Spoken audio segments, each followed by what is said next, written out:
নমস্কার, বাংলা স্ফিয়ারে রাত্রি ৯টায় ফিরে এলাম।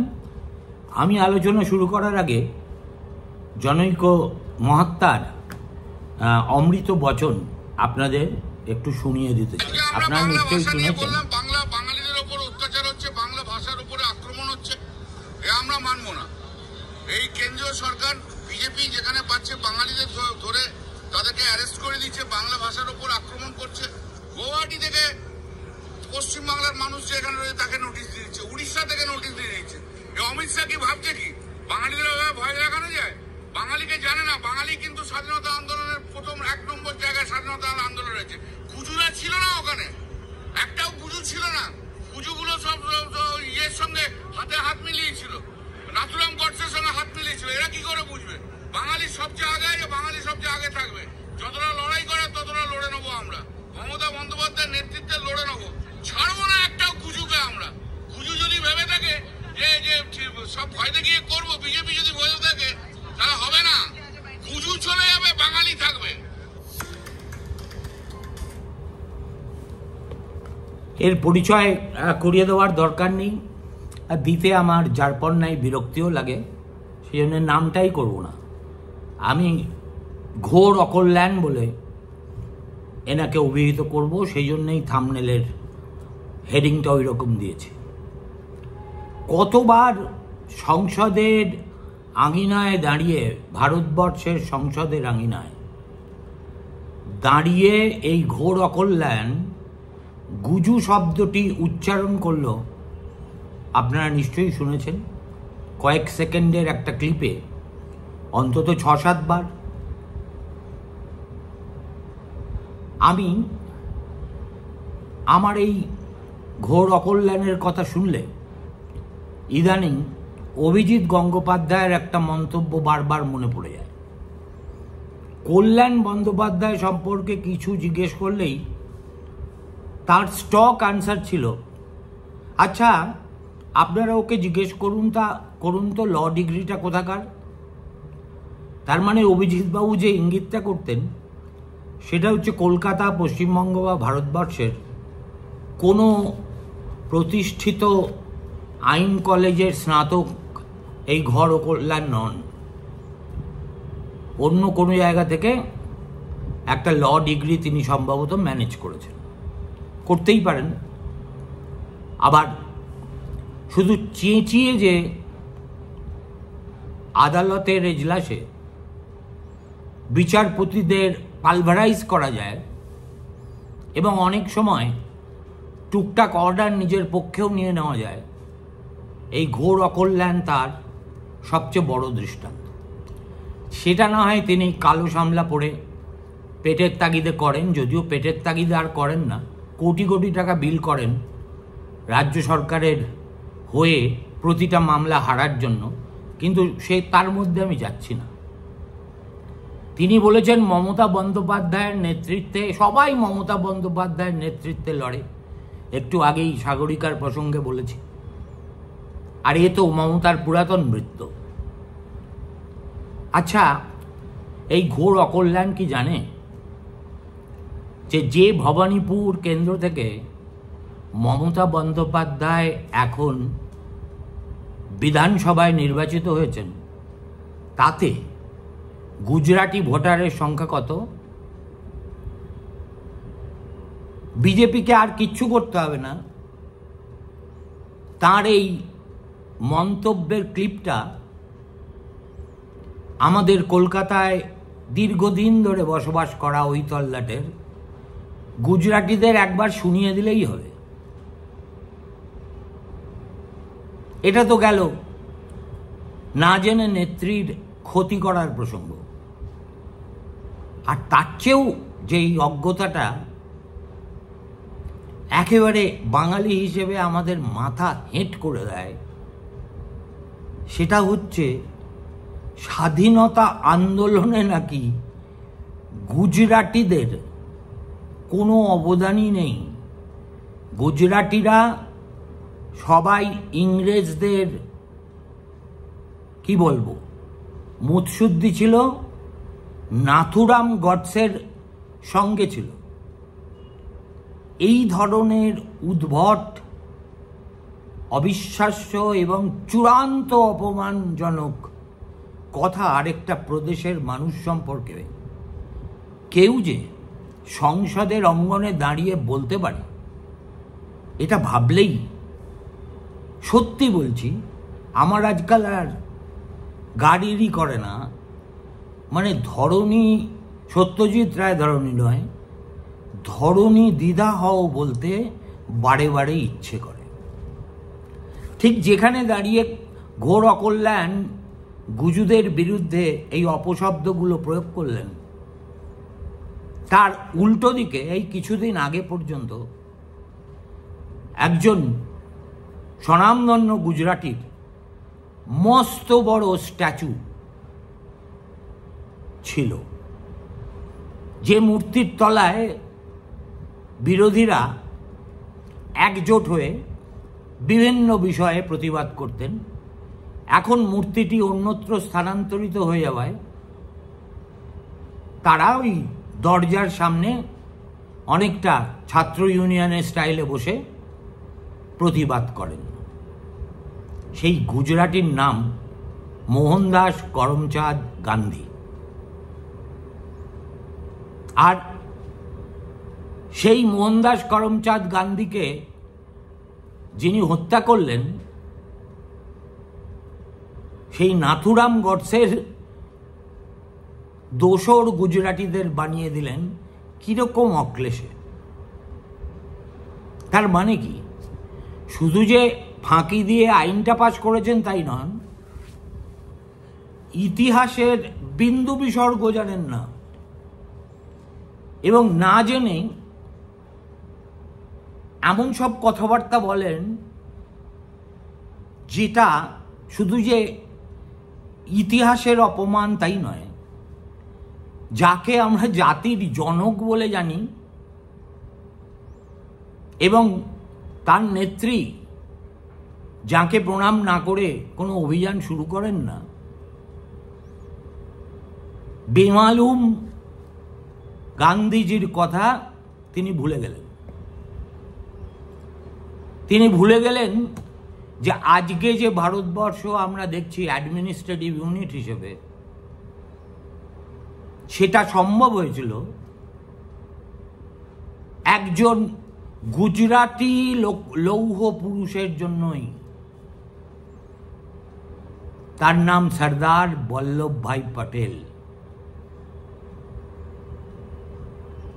গোটা কংগ্রেস দল চেয়েছিল ইংরেজ চলে যাওয়ার পর প্যাটেলকেই দেশের প্রধানমন্ত্রী করতে। মহাত্মার বড্ড দুর্বলতা ছিল জওহরলালের উপর। তিনি জওহরলালকে মনোনীত করলেন এবং সর্দারকে বুঝিয়ে সেই প্রস্তাবে রাজিও করালেন। তিনিও গুজরাটি। আমি এইরকম অন্তত 20 জন যশস্বী গুজরাটি দেশপ্রেমিক স্বাধীনতা সংগ্রামীর নাম পরপর বলে যেতে পারি। অবশ্য আমার টিউটোরিয়াল ক্লাসে তো আমি এই ঘোর অকল্যাণদের ঢুকতেই দেব না। আপনাদের কারুর যদি পরিচয় থেকে থাকে তাহলে দয়া করে আমার এই ছোট্ট ভিডিওটি এই উন্মার্গগামী সাংসদের হাতে পৌঁছে দিলে আমি খুব বাধিত হব। দেখুন, মূল কথা হচ্ছে ইনি জানেন না যে সর্দার বল্লভভাই প্যাটেলের একজন বড় দাদা ছিল, তার নাম বিঠল ভাই পটেল। তিনি সেন্ট্রাল লেজিসলেটিভ অ্যাসেম্বলি, যেটা 1935-এর গভর্নমেন্ট অফ ইন্ডিয়া অ্যাক্টের পরে তৈরি হয়েছিল, সেটাতে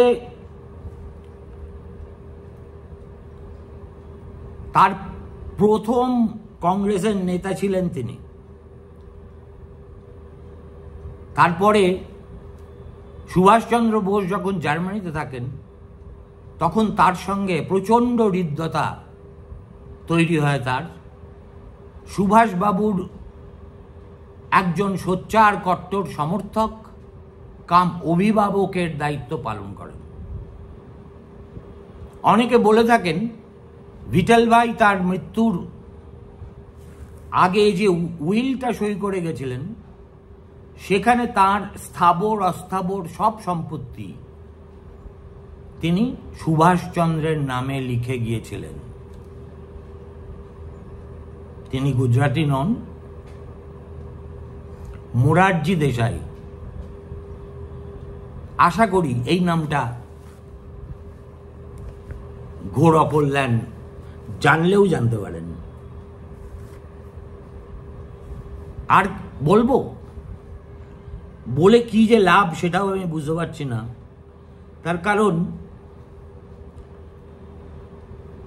আমি বললেই তো সেটাকে তৃণমূল কংগ্রেস একদম তাদের ভুল সংশোধন করবে এমন তো নয়। তবু যখন আমি সত্যিই বলতে বসেছি তখন আরও কয়েকটা নাম না করে আমি ঠিক তিষ্ঠতে পারছি না। হাজার হোক, একটা সময় ইতিহাস পড়েছিলাম, খুব খারাপ ছাত্রও ছিলাম না। অবশ্য এই নামগুলো আমি পড়ে যাচ্ছি এ কথা জেনেই যে শুধু এই ঘোর অকল্যাণ নয়, সম্ভবত সাগরিকা বা প্রাক্তন সাংসদ সুগত বসু ছাড়া কিংবা সৌগত রায়ের মতো বর্ষিয়ান সাংসদ ছাড়া তৃণমূল কংগ্রেসে আর কেউ শুনেছেন বলেই আমি বিশ্বাস করি না। যেমন ধরুন শ্যামজি কৃষ্ণ ভার্মা একজন রেভলিউশনারি থিঙ্কার ছিলেন এবং লন্ডনে বসবাস করতেন। আজকে যে ইন্ডিয়া হাউস এখনো রয়েছে, যেটা ভারতীয় দূতাবাস বলে পরিচিত, 1905 সালে অর্থাৎ বঙ্গভঙ্গ যখন হয় তিনি সেই ইন্ডিয়া হাউসের গোড়াপত্তন করেছিলেন এবং বিলেতে প্রথম স্বদেশী আন্দোলন শুরু করেছিলেন। এছাড়াও তিনি বেশ কয়েকটি সেই সময়কার খুব প্রভাবশালী ম্যাগাজিনের সম্পাদক ছিলেন, যেমন ইন্ডিয়ান সোশিওলজিস্ট। এই যে বিনায়ক সাভারকার বা মদনলাল ধিংরা, যারাও জীবনের কোনো না কোনো সময় বিলেতে কাটিয়েছেন জওহরলাল নেহরুরই মতো, তারা এই শ্যামজি কৃষ্ণ ভার্মার ভাবশিষ্য ছিলেন। সেকেন্ড নাম করতেই হবে ইন্দুলাল যাজ্ঞনিক, মহাগুজরাট আন্দোলনের প্রধান পুরোহিত। গান্ধীর অসহযোগ আন্দোলন, সিভিল ডিসোবিডিয়েন্স মুভমেন্ট সব কিছুতেই তার ভূমিকা ছিল খুবই অগ্রণী। বিশেষ করে কৃষকদের অধিকার রক্ষার আন্দোলনের একজন প্রধান পুরোহিত হিসেবে ইতিহাস তাকে স্মরণ করে। পরের নাম ভুলাবাই দেশাই। পেশায় আইনজীবী ছিলেন, কিন্তু ফায়ার ব্র্যান্ড ন্যাশনালিস্ট লিডারও ছিলেন। তাকে বাঙালি স্মরণ করে যখন আইএনএ ট্রায়াল হয়েছিল দিল্লির রেড ফোর্টে, তখন এই ধিল, সাইগাল আর শাহনওয়াজের হয়ে যে ভদ্রলোক ওকালতি করেছিলেন তার নাম বুলাভাই দেশাই। এবং লিয়াকত আলী খানের সঙ্গে গোপনে তিনি দেখাও করেছিলেন, বারে বারে মিটিংও করেছিলেন, যাতে দেশটা এক থাকে, হিন্দু মুসলিম ভাই ভাই হিসেবে যেভাবে বছরের পর বছর, যুগের পর যুগ বাস করেছে, ইংরেজ চলে যাওয়ার পরেও সেভাবেই যাতে থাকে, তার জন্য তিনি চেষ্টা করেছিলেন। এছাড়া গান্ধীর একজন খুব ঘনিষ্ঠ সহযোগী ছিলেন, তার নাম হচ্ছে নরহরি পারেখ। গান্ধীজির সঙ্গে চম্পারণ সত্যাগ্রহে গেছেন, লবণ সত্যাগ্রহে অংশ নিয়েছেন, খাদি, যে খাদির পত্তন গান্ধীজির সৌজন্যে ভারতবর্ষের হয়েছিল, তিনি তার একজন সোচ্চার প্রবর্তক ছিলেন। আরেকজনের নাম বলি, তার নাম রবিশঙ্কর ব্যাস। তাকে বলা হতো গুজরাটের গান্ধী। লবণ সত্যাগ্রহ, ভারত ছাড়ো আন্দোলন এবং এরকম বহু মাল্টিপল মাস মুভমেন্টের তিনি অবিসম্বাদিত নেতা ছিলেন। আর বেশি বলবো না, একজনেরই নাম বলবো, কেননা সব পুরুষের নাম বললাম। এর নাম হচ্ছে উষা মেহতা। উষা মেহতা যখন 1942 সালে ভারত ছাড়ো আন্দোলন হচ্ছে, তখন তো কংগ্রেস নেতাদের মধ্যে প্রথম সারির, দ্বিতীয় সারির সমস্ত নেতা গোটা ভারতবর্ষ জুড়ে তাদেরকে ইংরেজ জেলে পুরে দিয়েছিল। আর যারা আন্ডারগ্রাউন্ডে চলে গিয়ে কংগ্রেস রেডিও বলে একটা স্বতন্ত্র বেতার কেন্দ্র চালু করেছিলেন, তাদের অন্যতম হচ্ছেন এই উষা মেহতা। অবশ্য তিনি ইংরেজের কাছে ধরা পড়ে যান এবং তাকেও জেলে চালান করে দেওয়া হয়।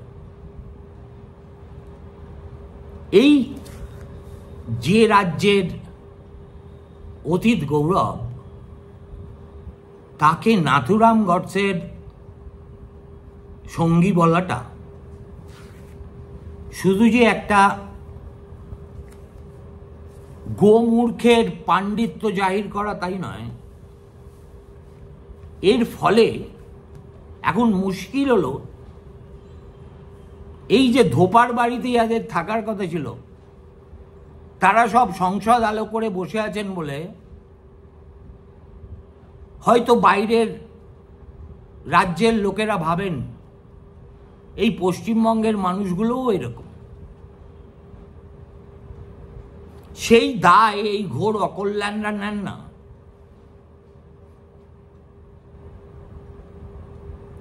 আমি লিখে দিতে পারি, এই ভিডিও যদি তারা শুনে থাকেন, তাহলে হাসতে হাসতে সুরাট, আহমেদাবাদ, বরোদা এইরকম জায়গায় ছড়িয়ে ছিটিয়ে থাকা অসংখ্য কর্মরত বাঙালিকে তারা জিজ্ঞেস করবেন যে ভাইয়া, सिर्फ बंगाली आज़ादी का लड़ाई लड़ा था क्या? आपने साबरमती आश्रम नहीं देखा? পরিশেষে আরেকটা সংযোজন করে শেষ করছি। জ্যোতিরিন্দ্রনাথ ঠাকুর, যিনি আইসিএস ছিলেন, তিনি আহমেদাবাদে দীর্ঘদিন কর্মরত ছিলেন। ছোট ভাই রবীন্দ্রনাথ মাঝে মাঝেই সেখানে গিয়ে দীর্ঘ সময় অতিবাহিত করতেন। ঘোর অকল্যাণের জানার কথা নয়, কিন্তু যারা রবীন্দ্র চর্চা করেন বা বাংলা সাহিত্যের সম্পর্কে ধারণা আছে, তারা জানেন ওই ক্ষুধিত পাষাণ তিনি দাদার সুরম্য প্রায় প্রাসাদোপম বাড়িতে বসেই লিখেছিলেন। আর এই এদের দেখলে, ঘোর অকল্যাণদের দেখলে, মেহের আলীর মতো আমারও বলতে ইচ্ছে করে, তফাৎ যাও, তফাৎ যাও। নমস্কার।